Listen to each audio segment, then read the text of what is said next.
सर्व विद्यार्थ्यांचे या व्हिडिओ लेक्चरमध्ये स्वागत आहे. मी प्राध्यापक गणेश कोळेकर. विद्यार्थी मित्रांनो, या व्हिडिओ लेक्चरमध्ये आपण Karl Pearson calculation of Karl Pearson's coefficient of correlation आणि प्रॉबॅबल एरर है ना. कार्ल पियर्सन नावाचं जे काही स्टॅटिस्टिशियन हे शास्त्रज्ञ की त्यांचा जो सहसंबंध सहगुणक आणि त्याची संभाव्य चूक त्या अनुषंगाने प्रॉब्लेमचं आपण हे कॅल्क्युलेशन करणार आहोत. तर हा आपला प्रॉब्लेम आहे. या ठिकाणी हे एक्स आणि वाय जे व्हॅल्यूज दिलेल्या आहेत ते ह्या व्हॅल्यूज आपल्याला याचा प्रॉब्लेम सोडवायचा आहे. तर सर्वप्रथम प्रॉब्लेम सोडवायचं नेमकं काय काढायचे तर त्या अनुषंगाने यांचा जो फॉर्म्युला आहे तो अतिशय सर्वप्रथम समजून घेणे महत्त्वाचं आहे. तर कार्ल पियर्सन यांनी जो काही फॉर्म्युला दिला त्याच्यामध्ये आपण बघूयात. तर R is equal to summation d x d y into n minus in bracket summation d x into summation d y. Okay. त्यानंतर in first under root summation d x square into n minus in bracket summation d x bracket square. ठीक आहे. into another under root summation dy square into n minus in bracket summation dy bracket square. हा त्यांचा formula आहे. या ठिकाणी आपल्याला dx dy dx square dy square आणि dx dy म्हणजे काय काढायचं आपल्याला लक्षात. तर सर्वप्रथम आपल्याला या ठिकाणी dx त्याच्यानंतर dy त्यानंतर dx चा वर्ग dy चा वर्ग आणि dx dy हे शोधायचं आहे. आणि हे फाइंड आउट केल्यानंतर या फॉर्म्युला ठेवून आपल्याला कोरिलेशन जे फायनल व्हॅल्यू ते मिळू शकते. तर कोरिलेशन कोएफिशियंट काय म्हणजे की दोन घटक जे आहे समजा आता हे दोन आहेत एक्स आणि वाय यांच्यामध्ये काय संबंध आहे, पॉझिटिव्ह आहे का निगेटिव्ह आहे. ओके. आणि परीक्षेमध्ये यावरती निश्चित 100% प्रॉब्लेम येत असतात. आणि विशेष करून परीक्षामध्ये की ह्या प्रॉब्लेम दिल्यानंतर या सांगितलं असतं की ॲज्युम्ड व्हॅल्यूज म्हणजे dx समजा 69 घ्यायला सांगतात आणि dy 112. ओके. असं सांगतात एक्झाममध्येच, कारण सर्व विद्यार्थ्यांचं उत्तर हे समान घ्यावं. ओके. जर नाही सांगितलं तरी आपण हा मिडल कोणतेही dx असे dy व्हॅल्यूज आपण घ्यायचे. यानंतर आता काय होणार की x मायनस dx आणि या ठिकाणी y मायनस dy इतकं सोपं आहे.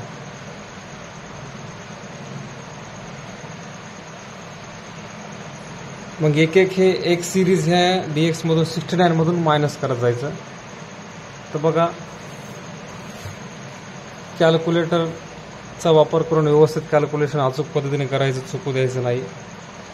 मग आपण आता एक एक व्हॅल्यूज मायनस करणार. हे पहा 78 मायनस 69 हे झाले 9. नेक्स्ट 89 मायनस 69 हे झाले 20. Next 96. Okay. 96 minus 69 27. Next 96 minus 69 minus 0 59 minus 69 minus 10 है ना. नेक्स्ट हे प्लस 10 79 मायनस 69 68 मायनस 69 मायनस 1 आणि 61 मायनस 69 मायनस 8. राईट. त्याच्यानंतर आता हे वाय आणि हे डी वाय हे सगळे एक एक व्हॅल्यू हे 112तून वजा करायचं. एवढं सोपं आहे. मग बघा 125 मायनस 112 हे झाले 13. त्यानंतर 137 मायनस 112 हे 25. 156 मायनस 112 64 112 -0 107 5 12 -5 136 -112 हे झाले 24 123 -112 हे झाले 11 आणि 108 8 4 12 है ना -4 हे काढल्यानंतर त्याचे टोटल आपल्याला करायचे आहे. या ठिकाणी समेशन dx खाली लिहूत आपण आणि हे समेशन dy. आता पहा टोटल करत असताना मायनस प्लस फार महत्त्वाचं लक्षात घ्यायचं आहे. आधी प्लस बघूत आपण 9 20 29 29 आणि 27 29 आणि 27 56 पुन्हा हे 10 आहेत. ओके हे झाले 66 म्हणजे प्लस 66 आहेत.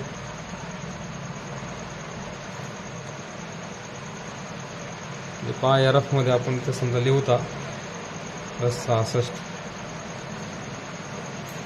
बाकी आता मायनस मध्ये हे 10 आहे 1 आणि हे 8 10 आणि 1 11 11 आणि 19 झाले 19 आहे ना -19. तर मायनस प्लस मध्ये मायनस म्हणजे 66 मधून 19 गेले 47 राहिले. ओके हे राहिले 47. आता मोठ्या संख्येपुढे चिन्ह प्लस आहे 66 पुढे म्हणजे प्लस म्हणजे उत्तर आपलं आलं 47. आता इकडे प्लस पहा कोणतं येतं 13 प्लस 25 प्लस 44 24 11 है ना हे झाले 117 प्लस 117 आहेत. पहा इकडे लिहूत आपण समजा इथं आणि मायनस किती आपल्या या ठिकाणी 5 आणि 4 9 -9 मायनस प्लसमध्ये -117 -9 हे आले आपले 108. ओके मोठ्या संख्या 117 पुढे प्लस चिन्ह म्हणजे प्लस 108 हे 108. नेक्स्ट यानंतर आता dx चा वर्ग म्हणजे हे सगळे हे dx किती आहेत हे सगळे जे आहेत हे dx आहेत. त्याचा वर्ग करायचा 9चा 9 × 9 9 81. ठीक आहे 20चा 20 × 20 400 27चा 27 × 729 0चा 0 10चा 10 100 10चा 100 1चा 1 8चा 64 समेशन dx चा वर्ग. ठीक आहे तर करा टोटल आता याचे समजा 81 481 729 481 प्लस 729 200 आणि 265 265 झालं 1475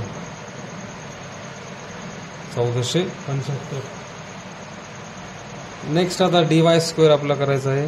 हे जे सगळे आता हे dy आहेत मग करा 13चा 169 25चा 625 44चा 44 गुणिले 44 1936 0चा 0 5चा 25 24चा 996 येतो का 24 गुणिले सॉरी 576 येतो 11चा 121 आणि 4चा 16. मग हे झालं समेशन dy स्क्वेअर. ठीक आहे तर पहा समेशन dy स्क्वेअर आपला आहे 169 प्लस 625 प्लस 1936 प्लस 25 प्लस 576 121 आणि 16 हे झालं 3468. ओके आणि शेवटी आता आपला आहे dx dy.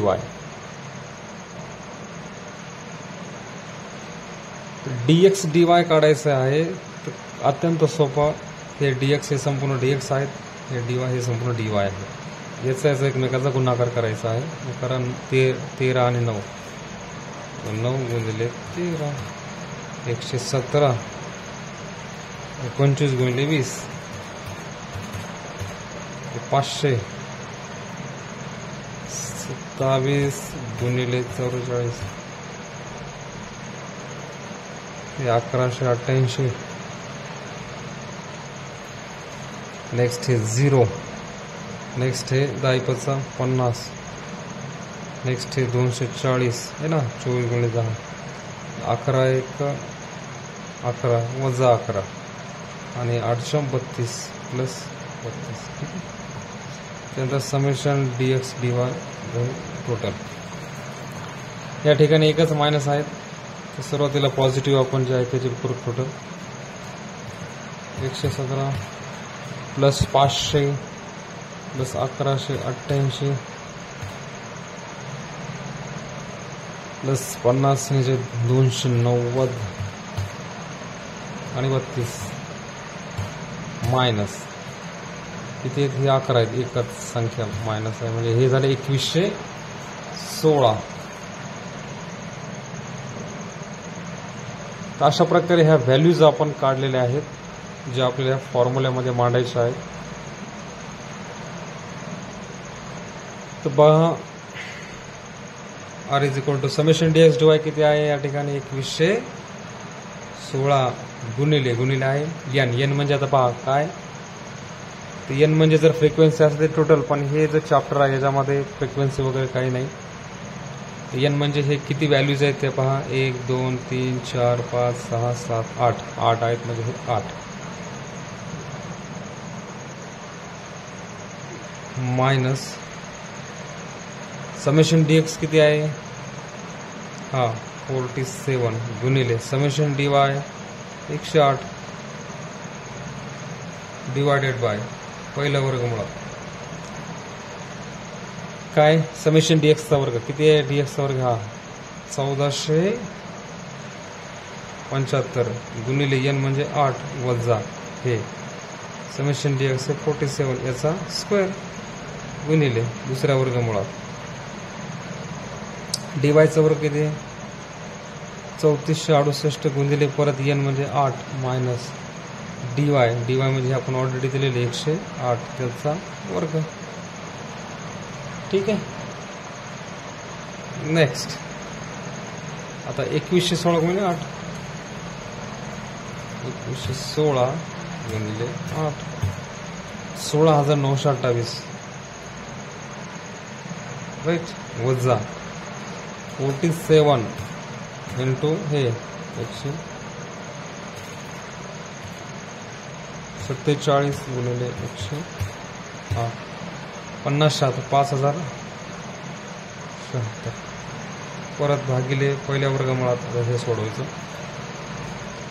1475 गुणिले 8 1475 गुणिले 8 हे झाला 11800 वजा 47 चा वर्ग 47 इंटू 2209. ठीक आहे. गुणिले दुसऱ्या वर्गमुळात काय 3468 गुणिले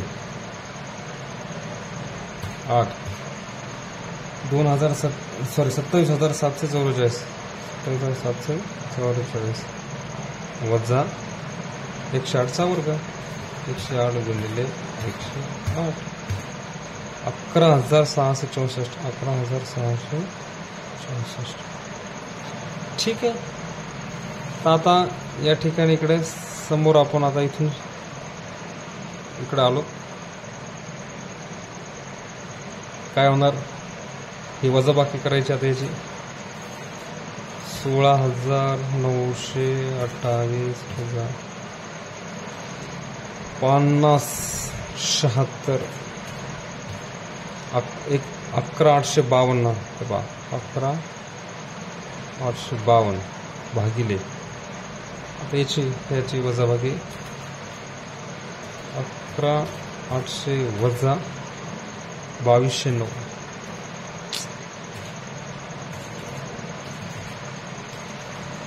11 वजा 22 9 95 91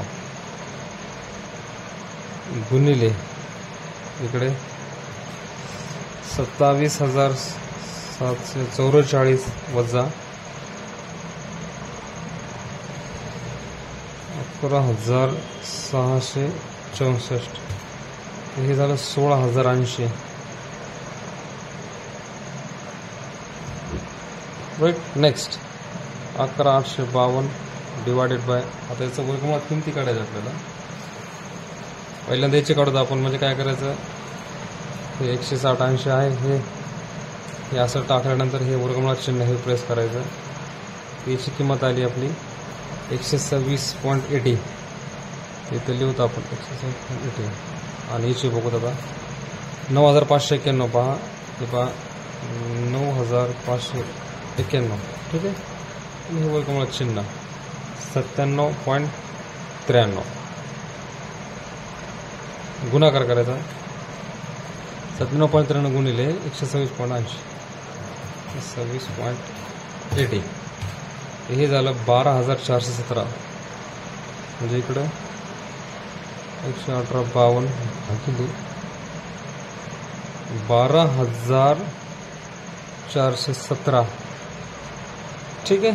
0.98. याचा जर भागाकार केला तर आपलं एक्झॅक्ट उत्तर आपल्याला पाहिजे ते येणार 118.52 भागिले 12,417.98. तर हे आलं 0.95. R is equal to 0.95. हे आहे आपलं Karl Pearson coefficient of correlation. अशा प्रकारे हे आन्सर आहे. इथपर्यंत आपण आता हे फक्त Karl Pearson coefficient of correlation काढलं. ठीक आहे. आता आपल्याला नेक्स्ट जे काही विचारलं, तर जर विचारलं परीक्षेत काढायचं तर ते असतंय प्रोबॅबल एरर. ओके, प्रोबॅबल एरर, संभाव्य चूक काय असू शकते आपली, ह्या 0.95. आता हे पॉझिटिव्ह कोरिलेशन आहे. तर प्रोबॅबल एरर काढण्यासाठी याचा फॉर्म्युला आपल्याला आहे probable error is equal to 0.6745. हे टेबल व्हॅल्यू असते याच्यामध्ये. हा फॉर्म्युला आहे 0.6745 into 1 minus r² upon √n. पहा काही नाही, व्हॅल्यूज त्याच्यात मांडलं 0.6745 इंटू, आता 1 ला 1 r म्हणजे हे आपण 0.95 काढाय का नाही, 0.95चा वर्ग करायचा. r ही व्हॅल्यू त्याच्यामध्ये मांडेल. ही जी आपण कॅल्क्युलेट केली ही त्या r² मध्ये ही तर ठेवली. आणि वर्गमुळात n म्हणजे हे आपली n म्हणजे हे 8 आहे. ठीक. पुन्हा सेम मग काय 0.6145 इंटू 1 r म्हणजे 0.95चा वर्ग. आता 0.95 पुन्हा गुणिले 0.95 ना 0.95 इंटू 2.95 हे आला 0.90 डिवाइड वर्गमुळाची किंमत किती 2.82 है ना 2.82. मग 0.6145 इंटू 1 मधून हे गेले है ना 1 मायनस 0.90 ते 0.1 राहिला. आणि खाली हे 2.82 परत 0.6145 इंटू याचा भागाकार करायचा 2.82 ते 0.035 आहे ना 0.035. याचा जर भागाकार याचा जर गुणाकार केला आपण तर आपली प्रोबॅबल एरर येते